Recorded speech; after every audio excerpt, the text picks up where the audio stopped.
All right, so let's talk about practice loop 1.1 here and a few things to keep in mind. You know, none of these can be completely isolated from the other practice loops, from the other exercises here on the pages here in the Wednesday exercises for part 1 of the piece. But this is a great place to start. And, you know, it's great to isolate things. So what we're doing here in this first one is isolating the notes in first position.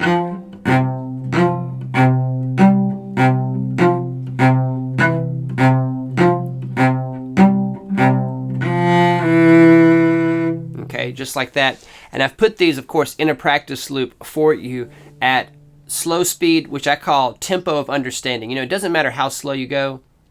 You just got to wrap your head around it.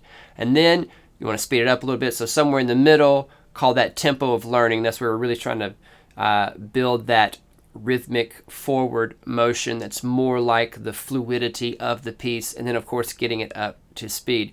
So in this particular loop, there are 3 speeds: slow, medium, and performance tempo.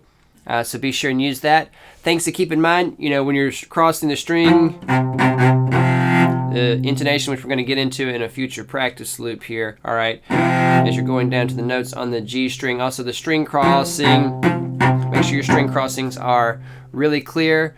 And again, I already said it, but I'll say it again, you know, all this stuff is circular. So speaking of loop, once you do some of the double stop exercises and do some of the later exercises that we're going to get to, you might want to come back to this one later. You know, none of this stuff that we do on the cello, when you're learning something like this, it's never one and done, all right?